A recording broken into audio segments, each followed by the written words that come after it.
안녕하세요. 요즘 사람들을 만나보면 살기가 힘들고 피곤하고 어렵다고 말씀들을 많이 합니다. 그런데도 우리나라는 아시아에서 일본과 싱가포르를 제외하고는 잘 사는 나라가 됐습니다. 불과 반세기 전 우리나라는 동족 간의 전쟁으로 인해서 폐허가 되었던 나라 아닙니까? 그런데도 이 전쟁을 극복하고 한강의 기적을 이루고 경제를 개발하고 민주화를 정착시키고 세계 올림픽을 유치하고 월드컵을 치러내고 또 축구가 4강에 들어가고 길거리 응원으로 인해서 세계 모든 민족에 감동을 주고 그리고 세계 모든 사람들에게 이목이 집중되어지는 그런 나라가 됐습니다. 우리나라가 이렇게 발전한 힘이 어디서 왔을까 생각해 봅니다. 저는 요즘 시내 길거리에 나가보면 자동차가 쏟아져 나오는 것을 봅니다. 사람들은 교통체증 때문에 어렵다고 합니다. 그러나 저는 길거리를 바라보면서 마음에 진한 감동을 받습니다. 우리나라가 이렇게 경제가 발전하고 잘 살게 되어진 것이 어디서 온 힘일까? 우리나라가 석유가 납니까? 아니면 자원이 풍부합니까? 땅이 넓습니까? 인구가 많습니까? 도대체 우리가 이렇게 발전한 힘이 어디서 온 겁니까? 불과 이제 우리 민족이 생각해보면 이제 제가 어렸을 때 보면 가장 세상에서 복받기를 원했던 민족입니다. 하늘을 바라봐도 땅을 바라봐도 자연을 바라봐도 그리고 이상한 바위나 나무에게 복을 달라고 빌었던 민족입니다. 집안에 여러 가지 신상들을 만들어 놓고 얼마나 복받기를 위해서 빌어온 민족입니까? 대문에도 복복자, 여자 옷구름이나 동정에도 복복자, 심지어는 수저나 밥그릇이나 모든 것에 복복자, 그렇게 복을 빌어왔던 민족입니다. 그런데 그때가 우리 민족은 가장 찢어지게 가난하게 살았습니다. 먹을 것이 없어서 굶주리는 때였습니다. 왜 그렇습니까? 복을 줄 수 없는 것들에게 복을 달라고 빌어왔기 때문입니다.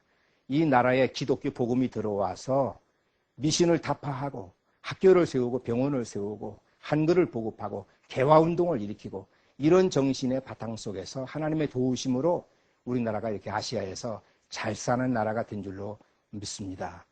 이제 이 세계에 보면은 작지만 큰 나라가 있고 크지만 작은 나라가 있습니다. 소련은 큰 나라지만 작은 나라로 전락했습니다.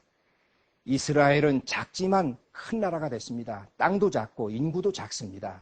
그런데 이스라엘은 인구도 한 500만밖에 되지 않지만은 전 세계의 노벨 평화상을 40% 이상이 그 다음에 유태인들이 차지하고 있습니다. 세계 0.2%밖에 안 되어지는 유태인들이 세계 역사에 위대한 영향력을 끼치고 있는 것은 그 힘이 어디서 온 겁니까?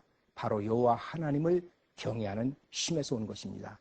20세기를 출발하면서 이 세계에는 양대 세력이 있었습니다. 미국과 소련입니다.